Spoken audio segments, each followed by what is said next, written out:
दक्षिणस्य समारंभा शङ्कराचार्यमध्यमा अस्मदाचार्यपर्यन्ता स्मर्या गुरुपरम्परा श्रुतिस्मृतिपुराणानाम् आलयं करुणालयं नमामि भगवत्पादं शङ्करं लोकशङ्करं शङ्करं शङ्कराचार्यं केशवं बादरायणं सूत्रभाष्यकृतौ वन्दे भगवन्तौ पुनः पुनः ईश्वरो गुरुरात्मेति मूर्तिभेदविभागिने व्योमवद्व्याप्तदेहाय दक्षिणामूर्तये नमः। परिज्ञानाश्रम श्रीगुरुशङ्कर परिज्ञानाश्रम शङ्कर सद्गुरु केशववामन कृष्ण पाण्डुरङ्ग आनन्द परिज्ञान गुरु सद्यो जात शङ्कर सद्गुरु गुरुर्ब्रह्मा गुरुर्विष्णु गुरुर्देवो महेश्वरः गुरुः साक्षात् परब्रह्म तस्मै श्रीगुरवे नमः। ॐ सहनाववतु सहनौ भुनक्तु सह वीर्यङ्करवावहै तेजस्विनावधीतमस्तु मा विद्विषावहै। ॐ शान्ति शान्ति शान्तिः। ॐ भद्रं कर्णेभिः शृणुयाम देवाः भद्रं पश्येमाक्षभिर्यजत्राः स्थिरैरङ्गैः स्तुष्टुवागुंसस्तनूभिः व्यशेम देवहितं यदायुः स्वस्ति न इन्द्रो वृद्धश्रवाः स्वस्ति नः पूषा विश्ववेदाः स्वस्ति नस्तार्क्ष्यो अरिष्टनेमिः स्वस्ति नो बृहस्पतिर्ददातु। ॐ शान्ति शान्ति शान्तिः। So we are now actually almost coming to the end of the third Mundaka and the first Khanda. Here we saw that the Upanishad talks about the same Atma or Paramatma, the same consciousness, the same existence and consciousness, Brahman, which is available within me also, the same Brahman, Atmaswarupena, Sakshi Chaitanya Atmaswarupena Upalabhyate iti, that also we have seen that. And for this, an example was given of the Jivatma bird and the Paramatma bird. That is, this consciousness, this Chit or this Atma, when it gets reflected automatically into the buddhi of any jiva, it forms a reflection. And that reflection, which is called as the Chidabhasa, along with the rest of the Sukshma Sharira, gains a kind of an individuality for itself and calls itself or thinks itself to be an independently separate jiva. And that is what is called as Jivatma, which is nothing but the reflection or the Abhasa Chaitanyam of I, the Sakshi Chaitanya Atma. I am the original, the Bimba Chaitanya, I am the absolute Paramarthika Satyam. But that which gets reflected in my buddhi and gets an individuality of its own and thinks of itself as I am different from others, I am the doer, I am the enjoyer, what we call as the ahankara, it is nothing but the jivatma. And ultimately, it told us, the Upanishad said in the first 2-3 verses, that ultimately the jivatma bird has to understand. The imagery of the bird was very clearly given, and I've explained it very clearly last time. I don't want to repeat that, but it shows that it is in the same location, it is in the same locus, in the same upadhi, in the same body. There are two things. There is this reflection, the jivatma bird, and the original, the Bimba Chaitanyam or the Paramatma. There are no two different things. That is why they were explained as Sayuja Sakhayo. That means they are nothing but two inseparable birds. Jivatma cannot remain without Paramatma. Paramatma cannot do anything by itself without the agency of the Jivatma. Therefore, they are as though these two birds, the Jivatma and Paramatma, are absolutely inseparable birds. That is what has been told. And ultimately, what is it that is the phalam of this Jivatma bird, knowing that it is nothing but that Paramatma? What is the phalam of knowing that? That also was talked about. And we saw that in the fourth mantra, we saw that, prano, last time we completed this fourth verse where he said, prano hi eshaha yaha sarva bhutaihi vibhati vijanan vidvan bhavate nativadi atmakridaha atmaratihi kriyavan yesha brahmavidam varishtaha. The person, the mumukshu, who with the help of the Guru and Shastra, Yesha, this one, who knows, who understands that I, this Jivatma, is not different from that Paramatma, Brahmavidam Varishtaha. He is the most exalted and the highest among the knowers of Brahman. Why? He does not know Brahman as something remote. He doesn't see Brahman as an object somewhere lying far away, and I have to do a lot of sadhana, a lot of effort to get there and catch hold of that Brahman and look at that Brahman. No, that is not the thing. There is nothing to be got, there is nothing to be acquired. Brahman is to be known as I, this Paramatma, I, this Atma is nothing but this Brahman. The one who knows the Jivatma Paramatma Aikya, Yesha, this person, Brahmavidam Varishtaha. He is the most exalted among the knowers of Brahman, or those who have studied the Vedas. Merely knowing the Vedas is not sufficient. Knowing this ultimate truth, which is the central teaching of the Vedas, such a person who has recognized it, who has understood it, immediately, or aparokshataya, who has understood it, directly who has understood it, such a person is Brahmavidam Varishtaha. And what is the phalam of such a knowledge? Atmakridaha Atmaratihi Kriyavan. He remains a Kriyavan. He does not go away. He does not become a useless person. If he is a grahastha, he continues to live the active lifestyle of a grahastha, but knowing fully well that I am neither the karta nor the bhokta. He remains a kriyavan. Probably the actions that he does without the doership, that is without kartritvam, bhoktritvam, understanding fully well that it is this body mind sense complex which is actually conducting all the vyavahara with the namarupa prapancha, and I, the Sakshi Chaitanya Atma, is a mere witness, witnessing this. I am neither the karta nor the bhokta. Such a person is atma kridaha atmaratihi, the phalam of this knowledge, that is always happy within himself. He realizes, he understands that I am this Purnatva Swarupa Atma. I don't have to do anything to get this Purnatvam. I don't have to acquire anything to get this Ananda. This Ananda is my inherent nature.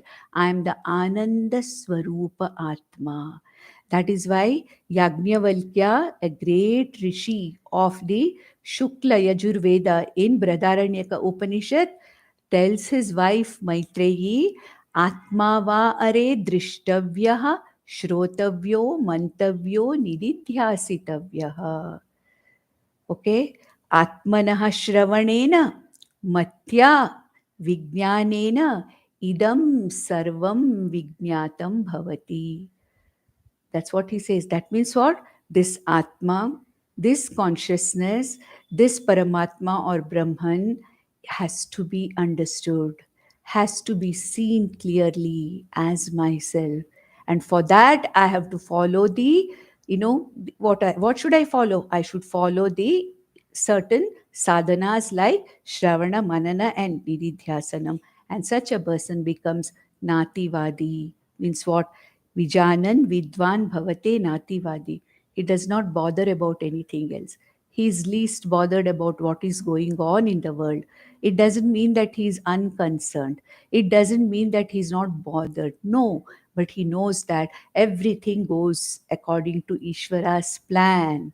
He still has compassion. He may still help. He may still do things necessary for Loka Kalyana, but he does not unnecessarily involve himself in other talk or in other issues. Nativadi bhavate prano hyeshaha yaha sarvabhutair vibhati. When this Atma is understood to be shining in every person's hriddesha. That's why, what did Krishna say? Okay, Ishvara sarva bhutanam hriddeshe tishtati. Ishvara, or this Atma or Brahman, need not be looked for anywhere. Wherever you look, you are looking at Brahman. Whatever you touch, you are looking at touching Brahman. Whatever you do with this body mind sense complex, it is nothing but that backed by the Atma Chaitanyam. So, with this, again, the Atma Jnanam and its phalam is over. Now, the Upanishad wants to talk about some of the sadhanas. And here, the sadhanas to prepare one's mind for this knowledge are given. We can call them the values. Like if you remember the values that are given by Krishna in the 13th chapter of Bhagavad Gita, Amanitvadi, 21 values he gave. Amanitvam, Adambitvam, Ahimsa, Kshanti, Arjavam, Acharyopasanam, Shaucham, okay, Atma Vinigraha. Okay, all those 21 points we have already seen as those which give this mind the maturity. The following of these values gives the mind the maturity to process this knowledge, to process this Atmajnanam. So, here in the next two verses, the Upanishad talks about certain sadhanas in the form of values, and he takes especially one value to be followed, that is speaking the truth. Speaking the truth, Satyam, that is what he's going to talk about. The Upanishad Guru talks about living a life of Dharma. Satyam means what? Speaking the truth.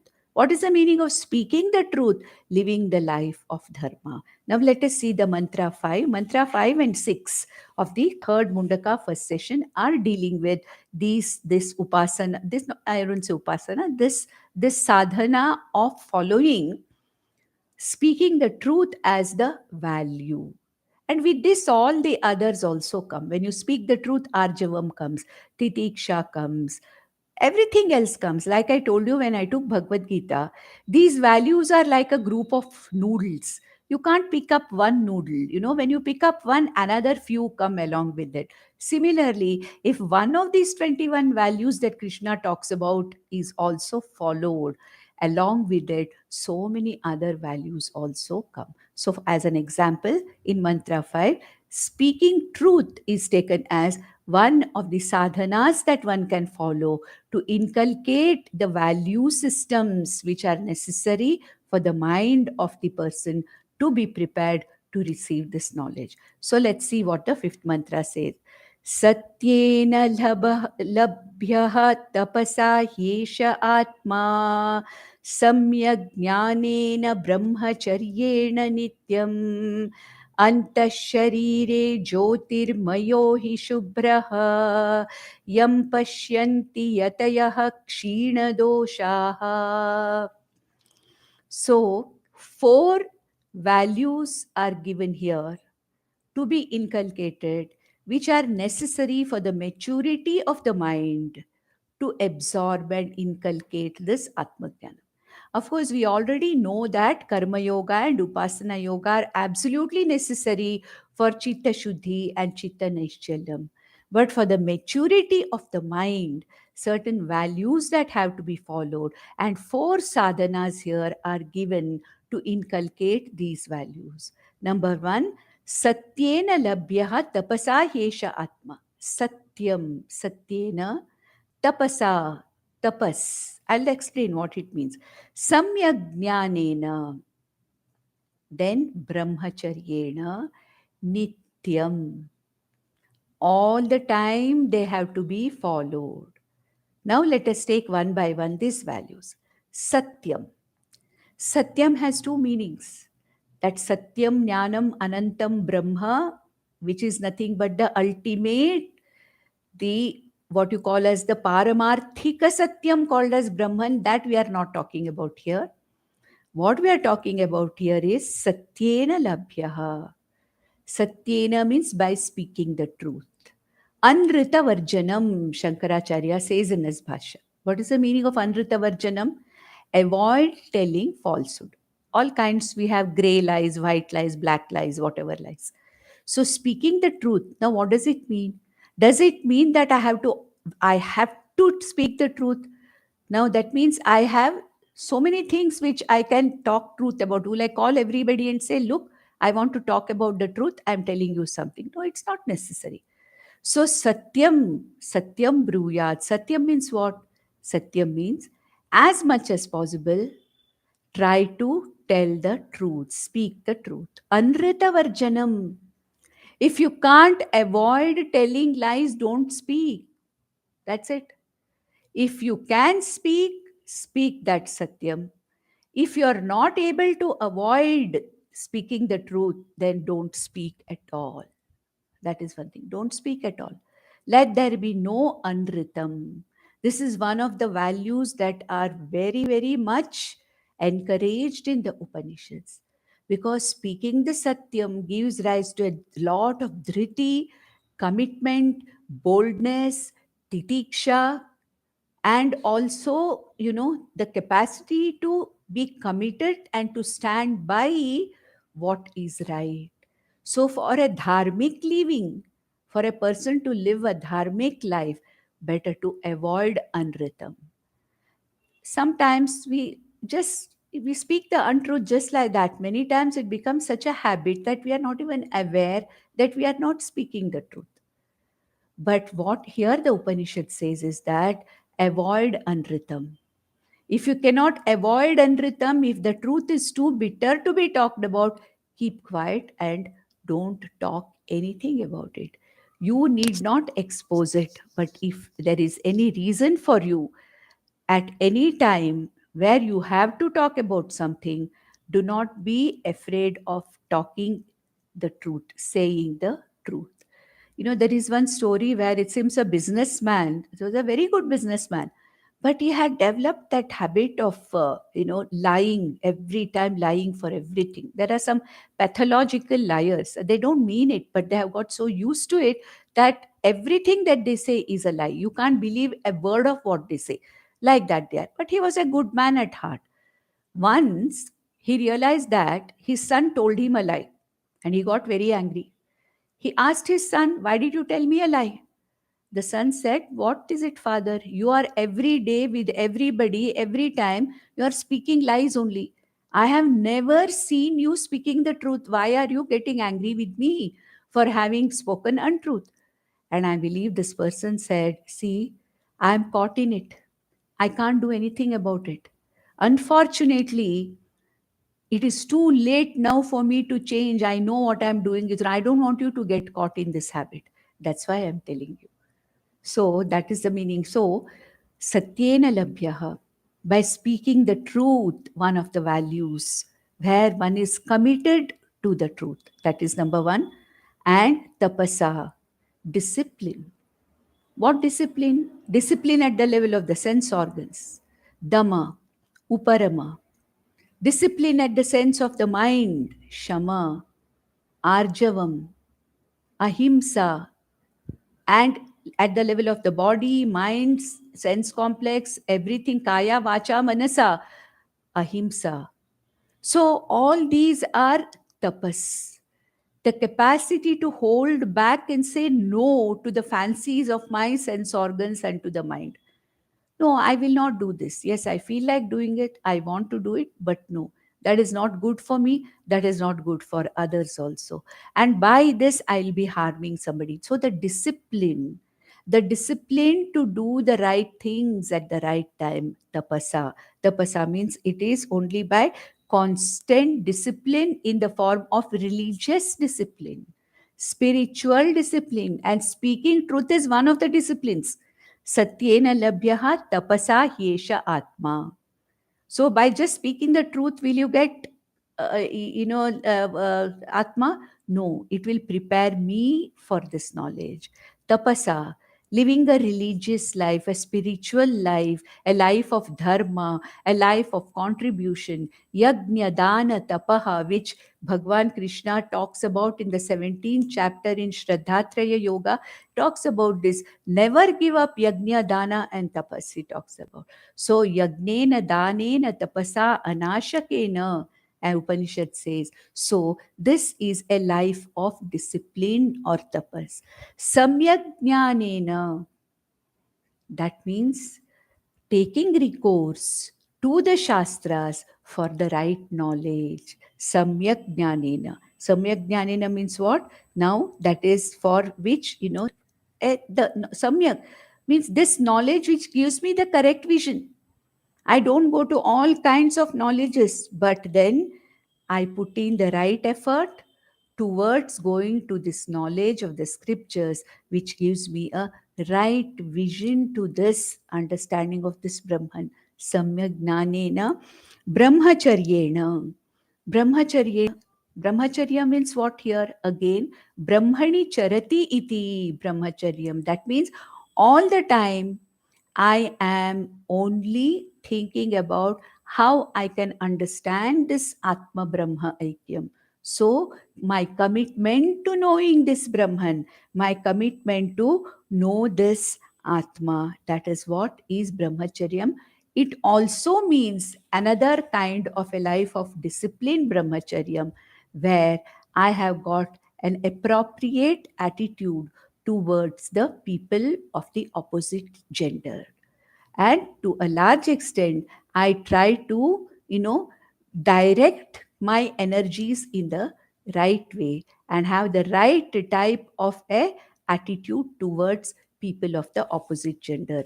And especially that is very important, especially in the Brahmacharya ashrama, in the Gurukula. So that is, he says, by these things, Yesha Atma Labhyaha, Samyak Jnanam, clear knowledge. Where can I get this clear knowledge? Guru Mukhena Shastra Adhyayanam. That is the only pramana. That is the only means of knowledge which can give me this. Give me means what? Make me understand what this Atma is. So Satyena, Tapasa, Samyajnanena, Brahmacharyena, Nityam, all the time.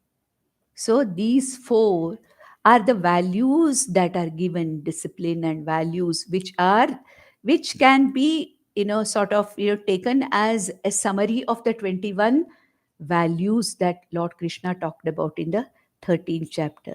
And with this, what happens? With this, the mind gets mature enough over a period of time. And when this intellect or the mind is exposed to the Shastra, through the words of the Guru, the words of the Shastra, expounded or given out by the Guru, what happens here? Antasharire jyotirmayo hi shubbraha yam pashyanti yatayah kshina doshaha. These people are called as yatis, who are following all these disciplines. And what has it done for them? Kshina doshaha. The doshas of their minds and intellect, the malas of their mind and intellect, the impurities of their mind are taken away. The mind is mature enough. Such people who have made this effort of Satya Vadanam, that is Anritavarjanam, Tapaha, that is tapas, then Samyajnanam, Brahmacharyam, when it is followed consistently, Nityam, when it is followed, these people slowly, lose all the impurities of their mind, Kshina doshaha. They become Kshina doshaha and they are called Yatayaha. Yatante, they are the ones who are trying, putting their prayatna to know this Brahman. And such yatis who are kshina doshaha, whose minds and intellects are free from all these doshas, literally weeding out of the doshas. All these four help one to weed out all the unwanted weeds from the mind, so that whatever seed of knowledge is sown into this intellect is, grasped very clearly. And what do they see? Antasharire Jyotirmayo hi Shubhraha Yesha Atma. This Atma who is Antasharire, within me in this Hridaya Guha, Jyotirmayaha, the one who is the light of consciousness which reveals itself, Shubhraha, clean, pure, unaffected by the kartritvam, bhoktritvam, unaffected by the doshas of the body, mind, sense complex, upadhi. Dosharahitaha, shubhraha, that which reveals itself and reveals everything else. Jyotimayo hi Jyotirmayo hi Shubhraha Yesha Atma. This Atma which is Jyotirmaya and Shubhra, that is what is going to be ultimately understood. Seen means what? Understood. That is why Yajnavalkya says, Atma va are drishtavyaha. Drishtavyaha means what? You have to see the Atma means what? You have to inquire and understand this Atma. Understand this Atma as what? Understand this Atma as the Sukha Swarupa, Ananda Swarupa, Ananta Purnatva Swarupa Atma iti you have to understand. And where is this Atma? It is nowhere else. Anta Sharire Jyotirmayo hi Shubhraha. That which is shining, revealing itself as Jyotisham Jyotihi, nowhere else but here within me, in this Hridaya Guha only. And therefore, four of the sadhanas for developing the maturity of the mind are talked about in the fifth verse. Now let us see the sixth verse. सत्यमेव जयते नानृतं सत्येन पन्था विततो देवयानः येन आक्रमन्ति ऋषयो हि आप्तकामाः तत्र यत्र तत्सत्यस्य परमं निधानम्. So here, that those who recognize this Atma within oneself, those who are fully prepared for this knowledge, here and now, Jivan Mukti or Sadhyo Mukti immediately, as immediate knowledge, as direct knowledge, they understand that this light of consciousness, which is constantly revealing itself to me as Ahamasmi, Ahamasmi, Ahamasmi, I am that Atma. This is nothing but Jivan Mukti or Sadhyo Mukti. Supposing I don't, in this life, I'm not able to see that clearly, not able to understand that clearly because of whatever doshas I have. Maybe I have not done enough of Shravanam, not done enough Maranam, not done enough of Nididhyasanam. But then, in such people, what happens in an other way also? He says that such people, the truth always wins, and people who are talking truth, Anritavarjanam, or avoiding falsehood and speaking the truth, which means following all these, value systems, ultimately, even if they are not able to get this Jivan Mukti here, they travel through the Shukla Paksha and reach the Brahma Loka, from where they are going to get released at the end of this creation, called as the Krama Mukti.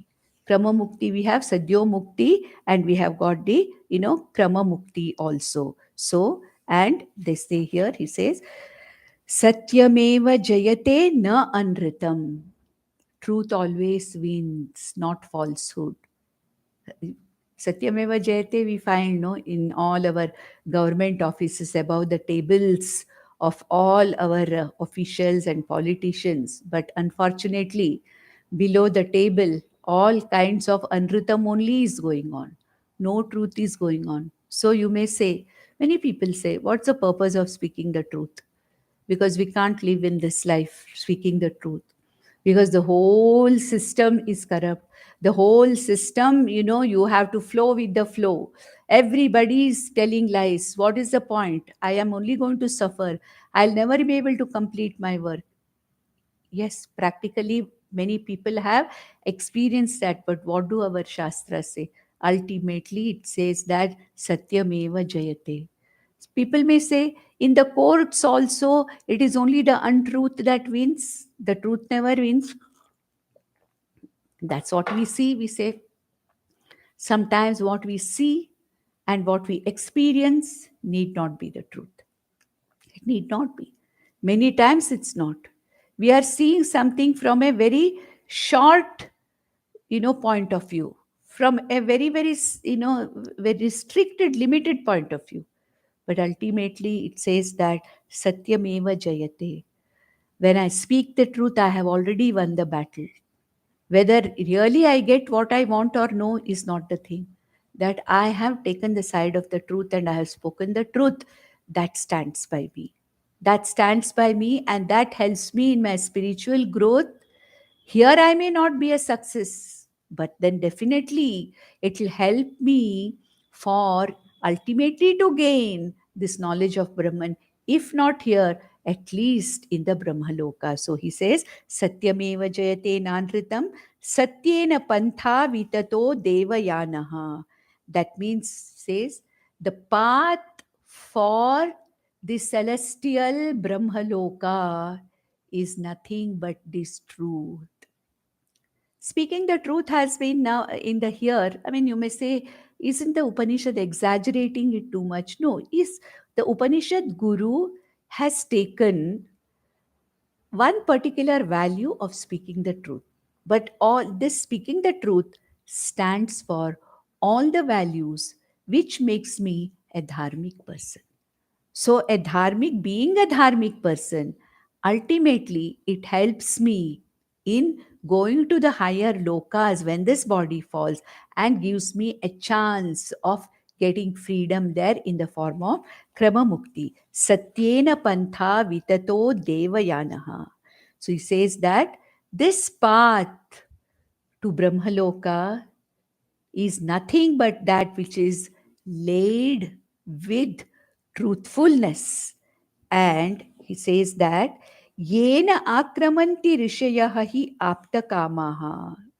So those who have fulfilled their desires, those who are apta kamas, in the sense those who have completely taken understood the vairagyam of, those who have developed the value of vairagyam and understood the futility of the objects of the world outside. Ultimately what happens? They are the ones, through this speaking of the truth and through this dharmic life, they go to what? Brahmalokaha. That is what? Yena akramanti rishayaha aptakamaha. Where is Brahmaloka given here? Devayanaha is given. We have already seen in Bhagavad Gita also Shukla Gati and Krishna Gati. Shukla Gati is also called as Devayana and Krishna Gati is also called as Pitriyana. Those who are doing a lot of upasanas and disciplines, and those who have done karma with upasana and disciplines, they, after giving up this body, are able to travel. This is gatis. After death, what happens to a yogi? That is what is given. And we have to just trust that, because that is what is told in the Upanishads. And what he says is that Yena akramanti rishayaha hi apta kamaha. Those who have developed sufficient vairagya, those who are apta kamas, those who are not craving for desires for outside things, those who are not wanting people all the time, want, that is not there. And those who have etched out a path for themselves by speaking the truth, yatra tat satyasya paramam nidhanam. They reach that Brahmaloka where, the greatest or the highest truth ultimately can be found. What is that Brahman? By Krama Mukti. This is what is being called about, told about here as the Krama Mukti. Now, next, in the next few verses, 7th, 8th, 9th, 10th, we have another 4 verses where here, what is that Brahman which is understood by following these values? Already we have already seen in all the chapters so far till now, the Brahma Swarupam is being talked about. We have already seen that. But here again, now, in the next 4 verses, what is that truth? Truth means what? Absolute truth or Brahman, which a person who's prepared with all these values, a person who has prepared his mind and intellect with all these values, how such a person understands this Brahman. So here we may have some of the ideas about Brahman which are not true. It next 4 verses again talk about the same Swarupam of Brahman, and they negate some of the wrong ideas which we have about this Atma and Brahman. That is what the next 4 verses are going to talk about. I don't know whether we'll be able to complete this today, but we'll just see what we can. So, the mantra 7. Again, what is this Brahman? Let us see. बृहच्च तद्दिव्यम् अचिन्त्यरूपं सूक्ष्माच्च तत्सूक्ष्मतरं विभाति दूरात् सुदूरे तदिहान्तिके च पश्यत्सु इहैव निहितं गुहायाम्. So what is that Brahman? Brahman is not an object that we can see or we can perceive or we can hold. Brihat cha. Brihat means what? That which is limitless, infinite. Brihat, big. Brihat means Brihat cha. That Brahman, that consciousness, which is limitless, which is infinite. Anantam. That is that Brahman, Anantam. Achintya Rupam. Naturally, when something is infinite, it should be the subtlest of everything, correct? If it's something gross, it can't be infinite.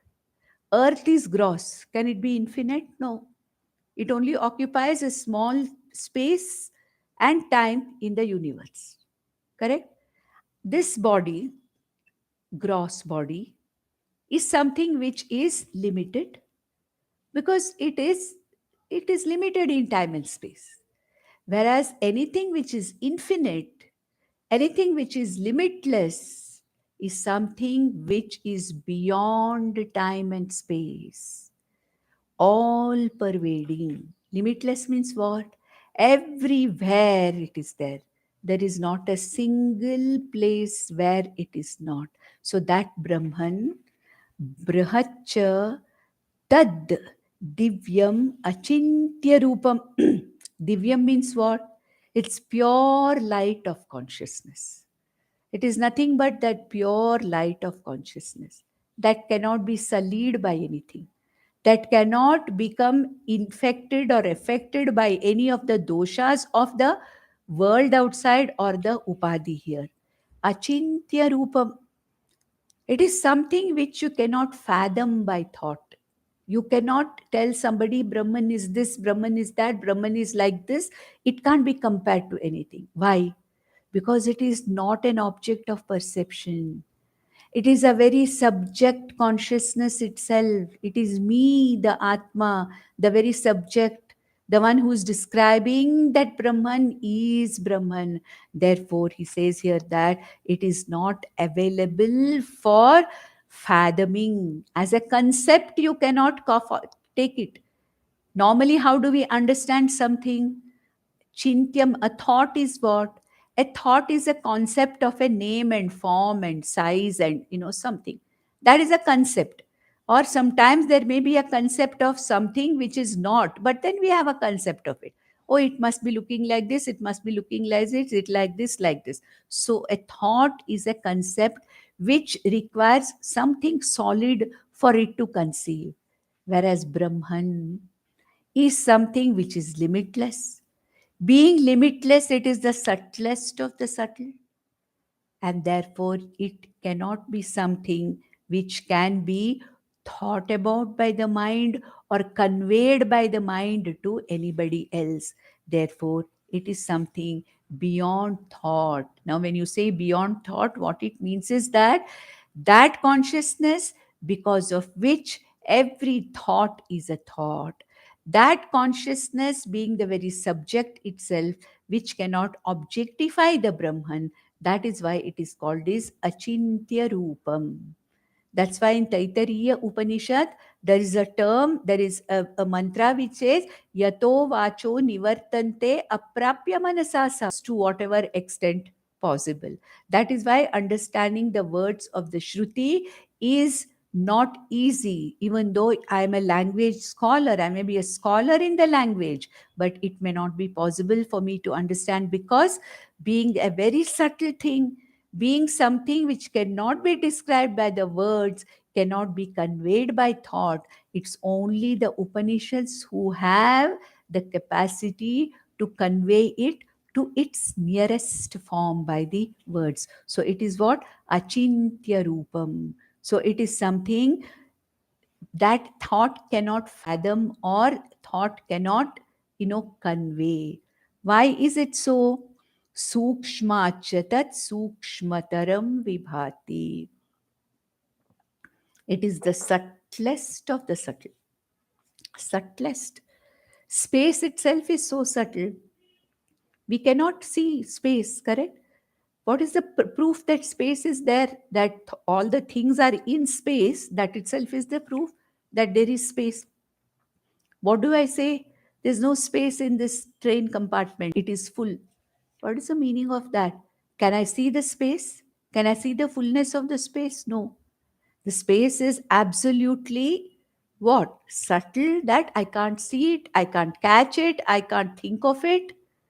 But then indirectly, because there are things in this space, I can understand as yes, there is some avakasha pradatru is there called as space. Similarly, here it is said, it is not possible for this Brahman to be understood as a concept or to convey it as a concept by the word, by the intellect, because it is sukshmacha sukshmataram vibhati. It is the subtlest of the subtle. We saw that in Katopanishad. Anoraniyam mahato mahiyan. That which is the subtlest of the subtle, that which is the largest of the large, biggest of the big, bigger than the biggest, smaller than the smallest. So, what should it be? It should not be matter at all, correct?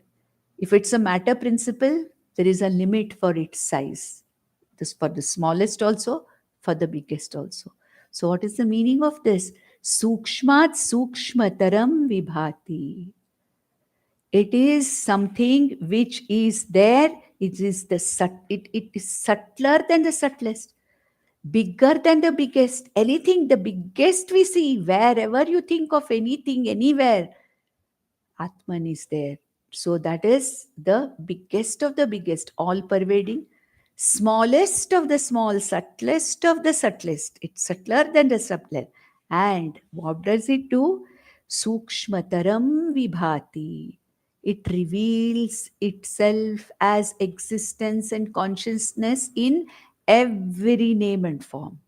In the smallest, also, it reveals itself as the consciousness existence.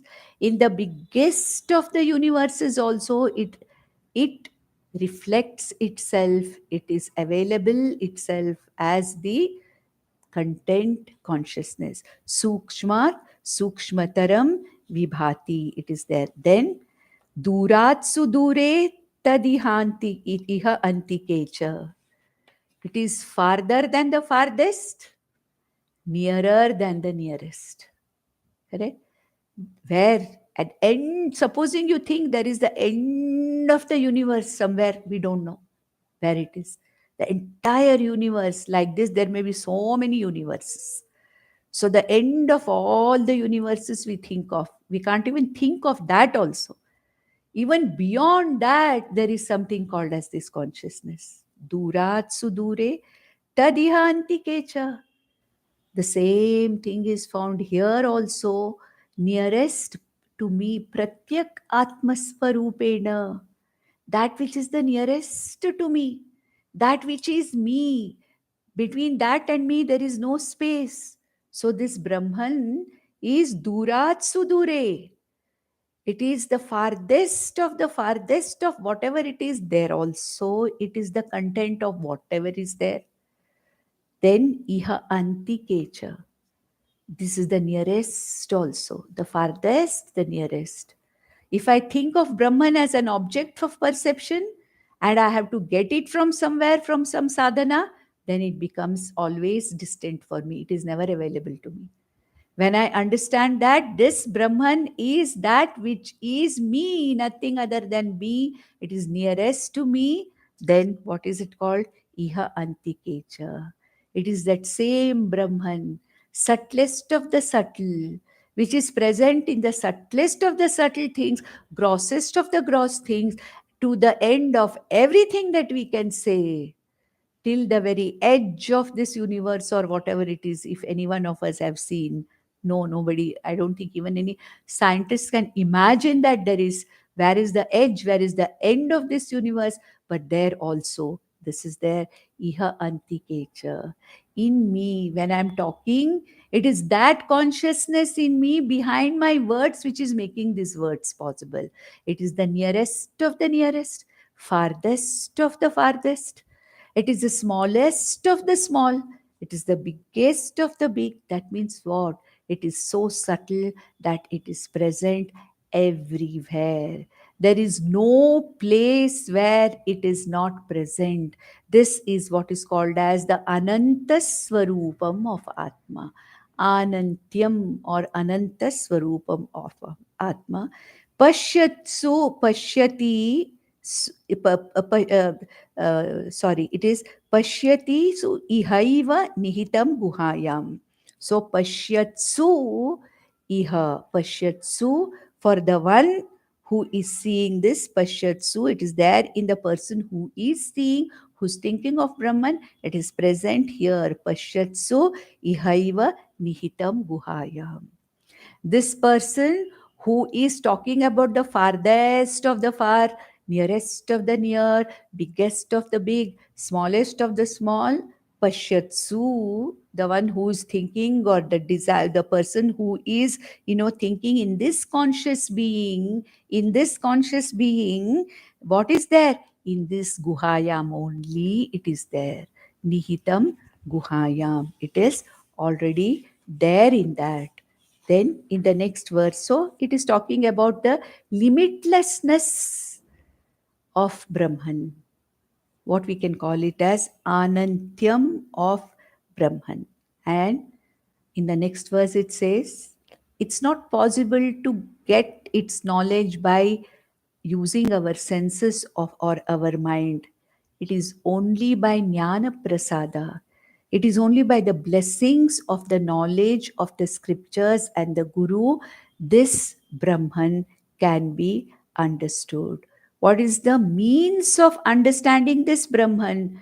This is a particular, a specific sadhana called as jnana sadhana. What is jnana sadhana? Shravana, mananam, nididhyasanam. What we call as the Shravana Vidhi.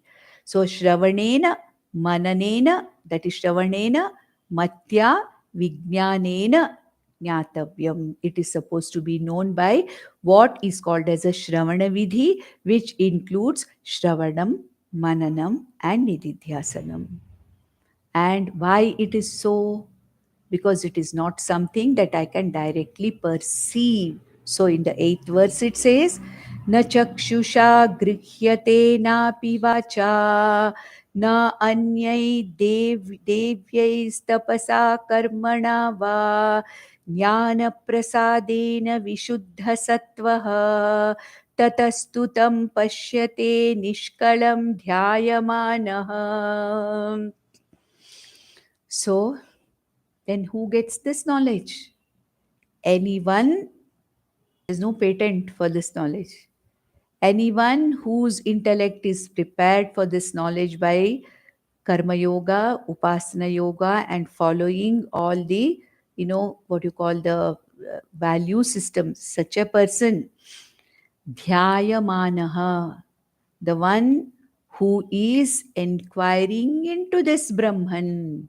Last word, dhyayamanaha tataha tam pashyate nishkalam Brahma.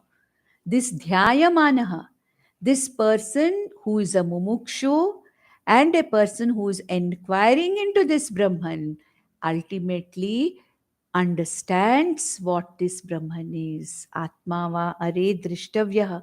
What kind of a Brahman is this? Nishkalam Brahma, a partless Brahman. That's why it is subtle. Anything which has parts cannot be subtle.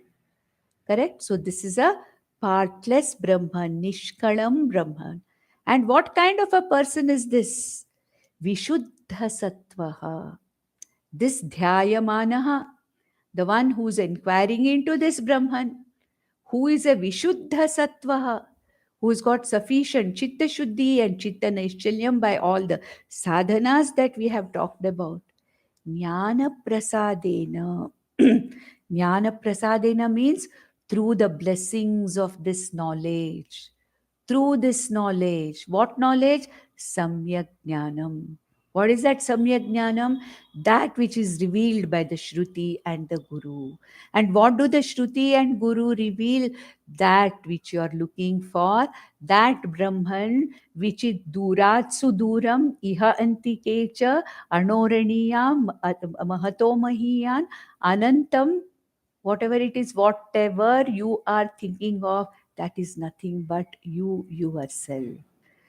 That is the very nature of you yourself.